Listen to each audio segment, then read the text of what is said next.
everyone, and I am thrilled to be speaking to a friend and a colleague this morning. So, Dr. Bob Schwarz, how are you today? Good, Peter. How are you? Oh, fabulous. And we have an exciting conversation, and neither of us have any scripts. We're just going to free flow this one. So it's a conversation that we both enjoy having closely to our hearts because of the nature of it.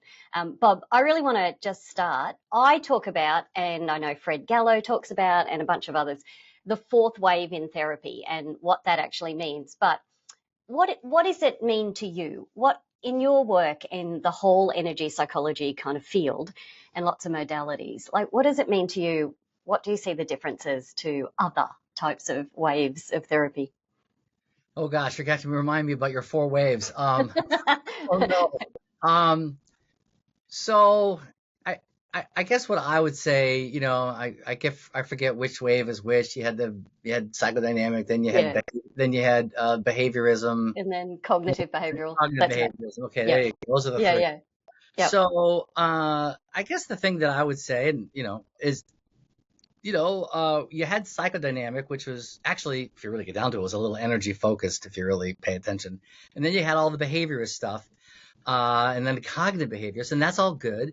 But the problem is that this thing, the body, it's the body. That's the missing piece. I mean, what? We're not French. I don't mean to, we're not Yeah. Descartes. That's this separation is been the big bugaboo, and even people like, I remember when I first heard Dan Siegel, I'll just never forget it. I was in his conference hall, and he's talking about, what is the mind, and he has this whole shtick that he does, and then he says, the mind controls the flow of energy and information over time. And when I heard that, I heard it as like an echo over time, information, energy over time. And I was like, oh my God, he's got it's embodied. So that's, I think, the fundamental difference is this more integrative approach that whether or not you even buy the energy metaphor, which we can talk about, but it's connecting this with this. And of course, we'll get into polyvagal theory and all this other stuff. But the neocortex is overrated. And sometimes underdeveloped. Throw that in. Yeah, well, that too. So, Bob, tell me, because I probably don't know your backstory as to how you got into this field, My backstory. which I think I would love to hear that. But was it the Dan Siegel moment, or was it before Oh, that? oh Tell no, me the backstory. no, my backstory. Okay, well, I guess I can say it now since it's my backstory goes all the way back to in being in college. Well, no, yeah, early college when I discovered marijuana. And right, I was doing that kind of therapy long before. But for me it was you'd get high, and it's different then than now. But anyway, I'd feel like, oh my God, I didn't know you could feel like this. It was like this connection, blah, all these wonderful things, which is a revelation to me. And so for me it was like, well, that's cool. How do I do it without the drugs? Mm. Wow. I Which don't is think anyone knows that backstory. some people go like, I always want the drugs. I was curious, like, well, this is it. Okay, you can get here. So that happens, and and I learned meditation. I learned some various things, and then I go to grad school, and I sort of come across hypnosis and Milton Erickson. Well, I was taken just in love with this, and so I went down this. I mean, I actually went to see Jeff Zeig do a three-day thing, and the interesting speaking of backstory is I like to learn from the inside. And so he does 3 days, and on the third day he's going to do a demonstration subject, and I'm like, I need to be this subject. How am I going to do this? There's 150 people in this thing. What could I? And he's going. Okay, who's got a problem? And I'm what? So I raise my hand, and he goes, yeah, what's your problem? And I say, stage fright. Because I had massive stage fright. I play guitar and all that. Well, I played Yes. guitar then too, but then I had massive stage fright. I would have full blown. It was bad. Well, how could he resist? I'm going to get up in front of 150 people. The guy was stage fright. Exposure therapy. Yeah. So long story short, he does his thing. The stage fright goes away. I'm hooked, and I do all this for a while. And then that goes into things like, okay, doing it quicker, doing it faster, NLP, EMDR, how do you do this better? How do you do this quicker? How do you speak on multiple levels of communication? Because that was the whole Ericksonian thing, was multiple levels of communication. Well, and then I learned about this energy psychology stuff. And I got to say, I was really skeptical at first, because I was like, I could do stuff pretty quick, but you're talking the 5-minute phobia cure. I didn't believe it for a second. Well, I went to a workshop with Fred Gallup, blah, blah, blah. Had this experience. Oh my God, this is pretty amazing. And, so down the rabbit hole I went. Wow. And for anyone listening who's going, okay, energy psychology, we talk about that as an umbrella term, don't we? And lots of modalities or approaches sit underneath that. And you've mentioned quite a few there, EFT, tapping, thought field therapy, even kinesiology and things like that sitting underneath there. So lots of different modalities that can get you to the same end.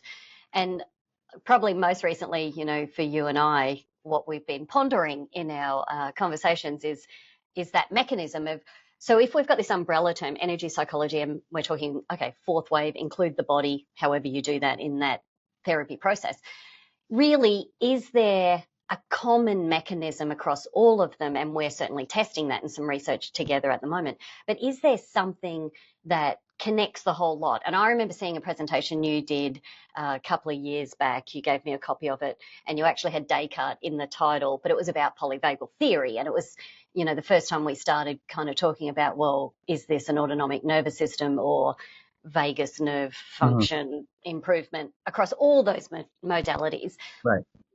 Talk to me about that. We want to go polyvagal, so talk to me about that. Well, for those, so here's the thing. I mean, I don't know what the audience knows, but tapping, EFT, TFT, this stuff seems to be useful for just way too many, all these different things, all these mental health things, all these anxiety, depression, PTSD, which is weird, right?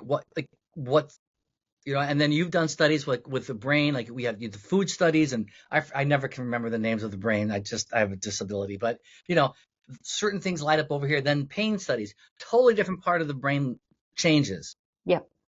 Over this tapping stuff. Well, that just makes no sense at all.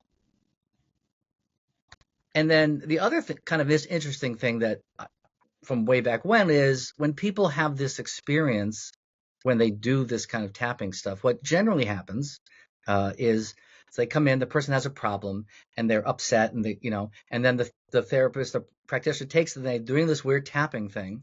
And then at some point the person says, okay, now tell me how you feel. And this is what tends to happen. The person kind of goes, it may take a couple of times, but sooner or later they do this.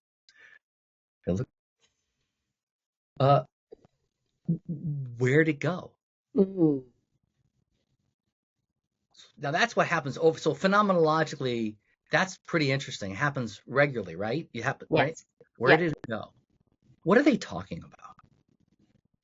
When they say, where did it, and they look around quizzically, what are they saying? Yeah. And so what they're saying is, I used to have this experience welling up of yuck, and it's gone. I can think about it, and it's gone. What could possibly account for this? And then the other piece of information that's kind of interesting, back in 2001, they were doing studies with, when Roger Callahan was doing TFT, they were trying to say why it worked, and they had this thing called heart rate variability, which measures the variability of the heart beating. Your heart, so my heart beats at 72 a minute. Well, you don't want that to be like a metronome. That would be very bad. You want it to change and move and flex. You want it to be variable. And the more variable it is, the healthier you are. Make a long story short, they did tapping with people, and then they measured their heart rate variability before and after, and their heart rate variability always got a lot better. And they sort of said, well, see, this is why. But they didn't know anything about polyvagal theory at the time. And so as I was learning about polyvagal theory, which the vagal nerve is this thing that comes from the gut all the way up to the brain, and it has basically one job. Basically, it has a few ancillary jobs, but this number one job is to answer the question, am I safe? It does it for rodents, it does it for lizards, it does it for human beings, it does some other things too, but the first and foremost is, am I safe? And it goes up. It's mostly 80% up, and 20% it goes the other way. So it's not under a lot of cognitive control. Mm. And by the way, it's one of the ways you measure it is with heart rate variability. That's a really good proxy for it turns out. All right, so this is a long, big story about it. It looks like there's a lot of sneaking suspicion that it's this. If you shift this vagal nerve from one state to another, I don't want to get too wonky for folks. That seems to change, meaning that the person no longer has messages that they're in danger. That's the ball game, and it's well below the neocortex. So when someone says, "Where did it go?" what they're saying is basically, I'm no longer getting messages from the vagal nerve that I am in danger, and so my body relaxes and I can be calm. It's all good. Never surprised. And so, now we're trying to figure out how to measure that in better ways that you and I are sort of working on. So hopefully that wasn't too long and involved. This is true. We're doing that parallel to this. And I guess it is, or it does seem to be a logical explanation, doesn't it, that why so many different targeted modalities at a therapy level that use the body, and that's where you started. It's like this was the missing piece. That if you can target that 80% message, vagal, nerve kind of information up, and that changes, it also explains why it seems to last over time. So in our trials, we go back a year, 2 years later and go, oh, how's your pain? How's your food craving? Whatever. And truly we get the same look. They look at you and go, I don't know what you're talking about because I don't have pain, and you have to remind them. And they can't even embody that person that they were a year ago because they're like, that's not my reality anymore. But to us, it seems to be, and if we use that autonomic nervous system as that big kind of, description of the body, if that appears regulated and that person can respond better, that's why it can work. Any of these techniques can work on so many things because people do raise eyebrows and go, what do you mean it can work for a phobia and cigarette smoking and, a food craving and depression? Like that just seems odd.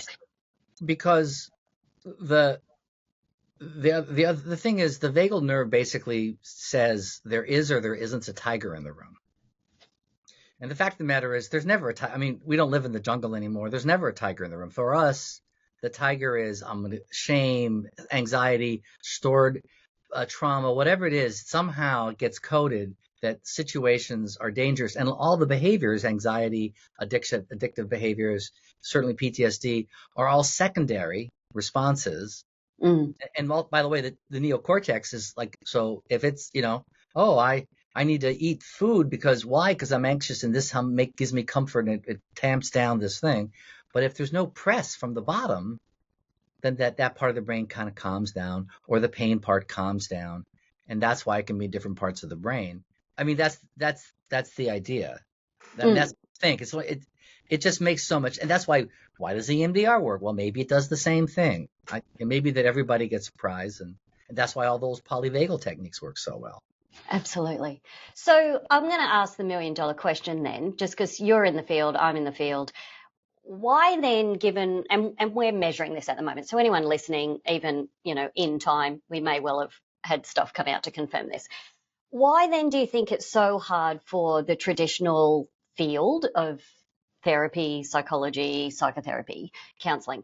Why do you think it's so hard for them to accept that using the body, whether that's tapping on acupuncture points or doing some sort of other somatic processing technique or trauma-informed yoga or whatever it if it's having an impact physiologically on the vagus nerve, and of course we've got a theory wrapped around it, why is it so hard for people to get their head around that this is legitimate? I don't know. To be honest, I don't. I mean, well, I don't want to get into. I want to stay focused here. I think maybe for one, right? Everybody's into the brain. As I said, it's overrated. I think I feel this is a fun story. This happened a bunch of, I don't know, 40 years ago. It's in England, guy walks into a clinic, says, I get these headaches. And at then they had just very, very basic CAT scans, and they give the guy a CAT scan. He has no brain. There's no brain. I'm like, what? And so they're freaked out. This isn't the Lancet, by the way. So, and then they take him to the state of the art CAT scan, which was really, now it's just a toy compared to now.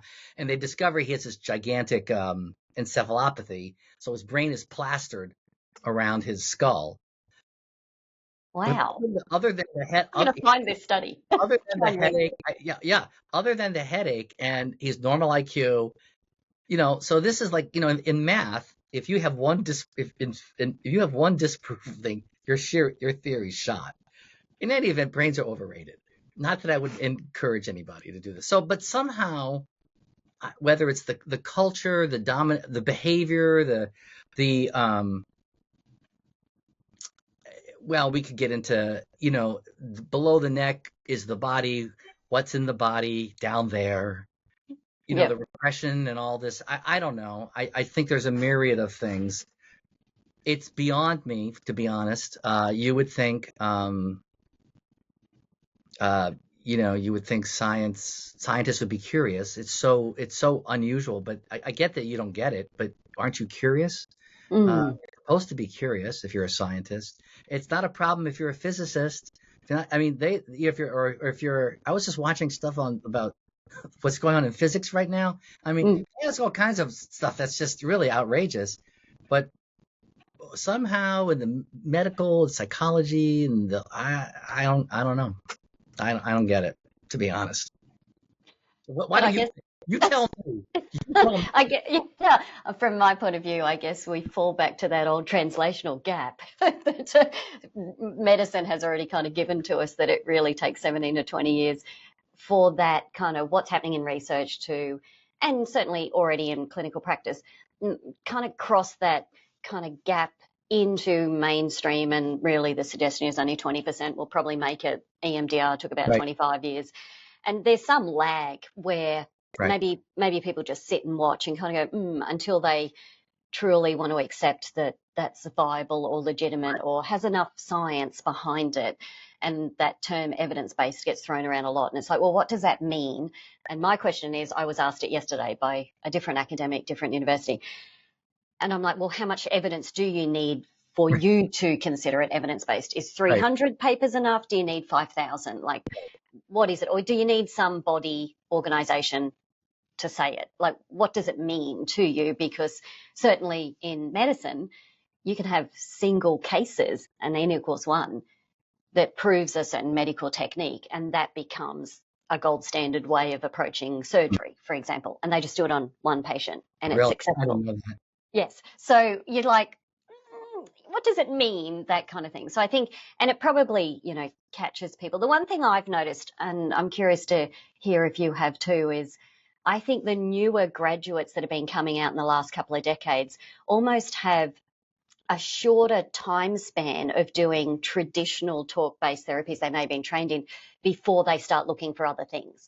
I used to see that it took about a decade that colleagues had come out and after 10 years go, oh, what's that thing you do or whatever. It seems to now, and I don't know if it's because I'm in academia or the world's changed a lot and there's more demand and more need.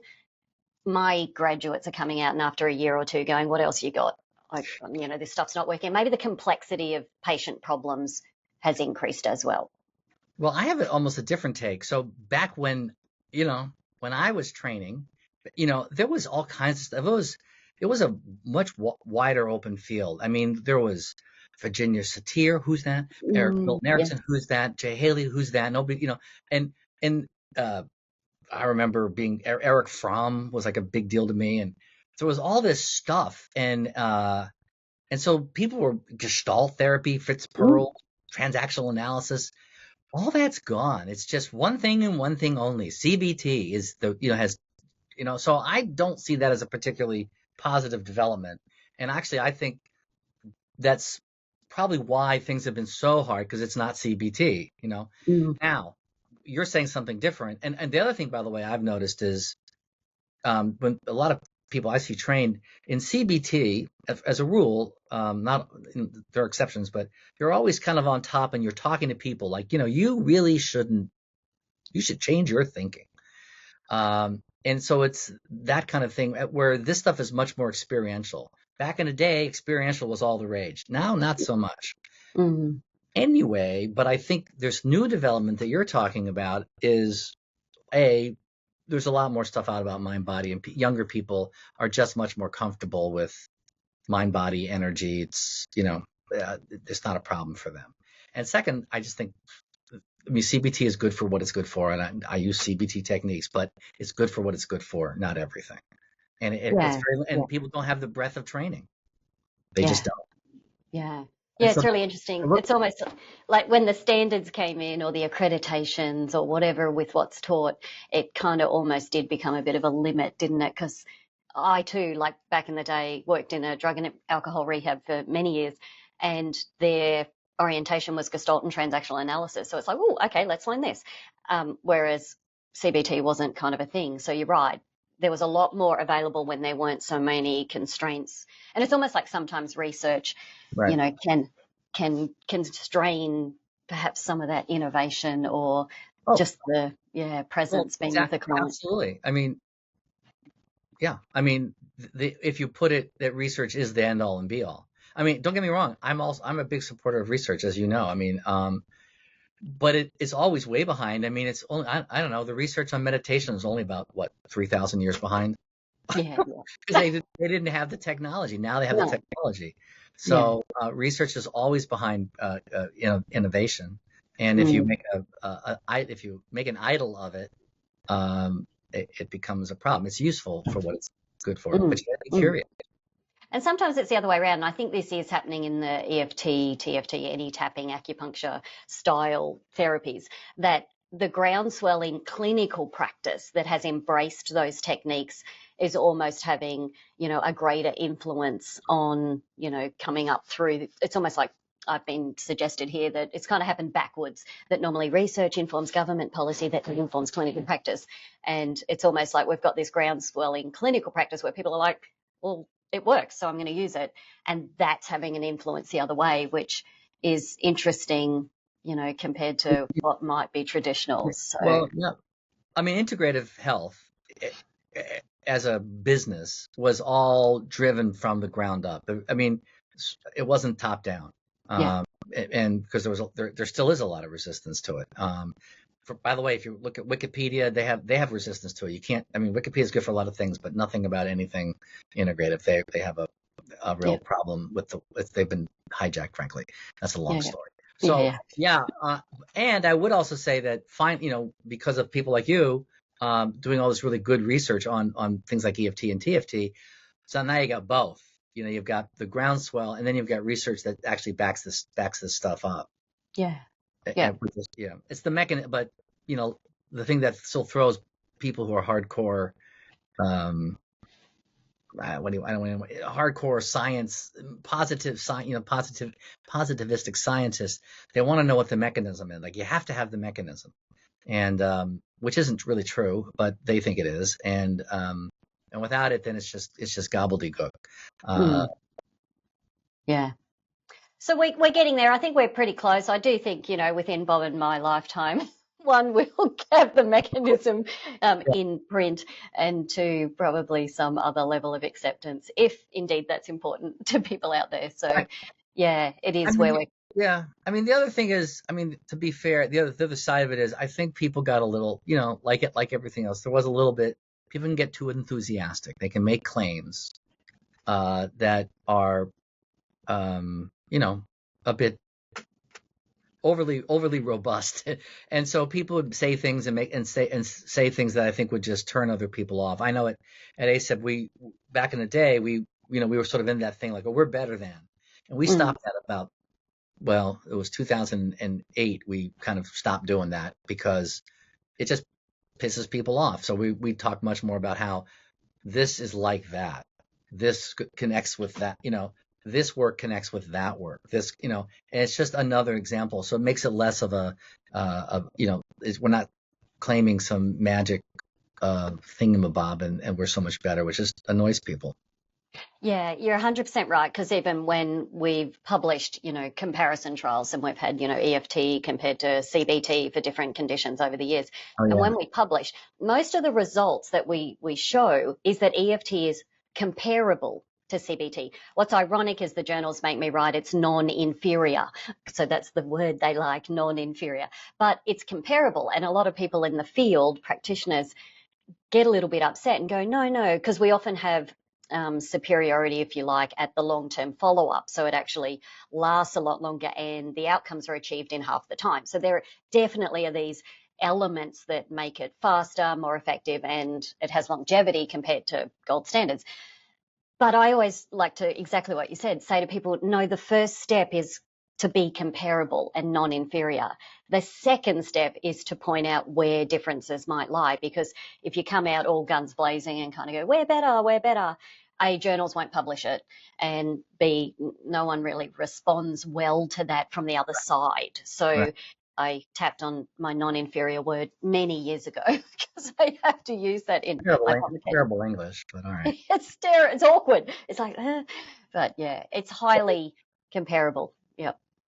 Yeah, and the other thing that goes on with, I think, if you look at something like EMDR, which is not technically an energy psychology. Well, actually, the other thing that people get upset about, we just had this thing, about, well, they're just doing they're just doing the same stuff, EFT or TFT. It's the same as all the other stuff. They're just now tapping, and it's a purple hat, and you're wearing, and the tapping has nothing to do with it.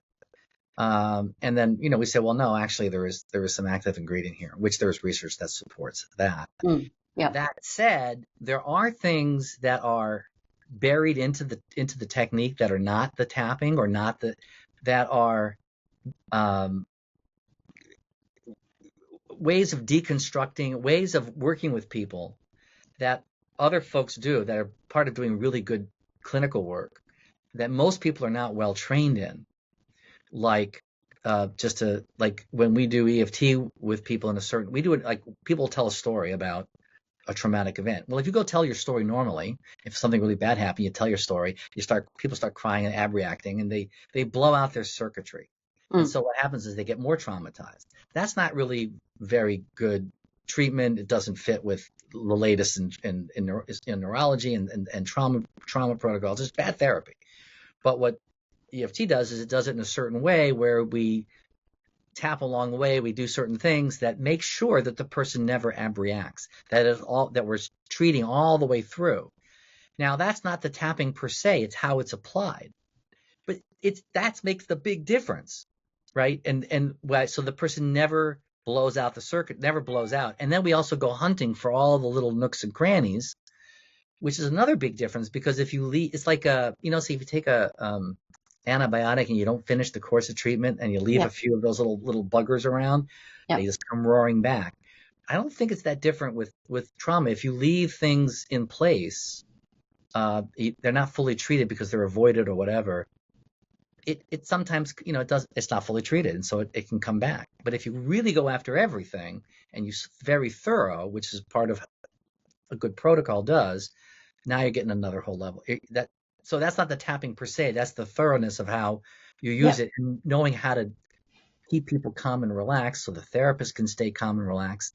So the therapist is willing to go there, because a lot of therapists get really scared. I don't want to traumatize people. I see that is the number one problem, I think, people learning this. They're scared to take somebody through an experience because they're scared to death that they're going to abreact and they're going to hurt them. And the first rule is don't hurt anybody. Yeah.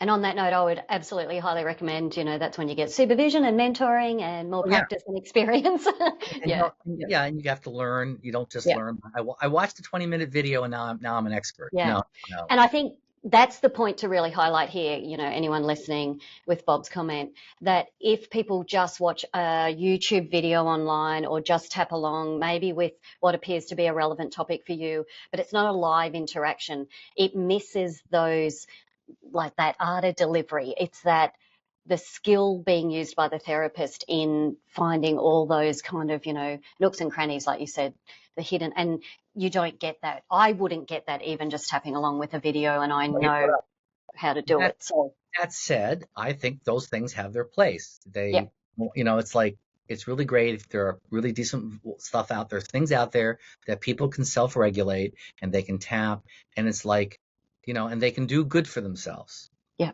And I'm all for it, especially if they keep going at it and they're kind and they're self-compassionate, which is another thing, by the way. With EFT, there's a big self-compassion component, and there's a whole aspect of therapy called, self-compassion therapy built into EFT.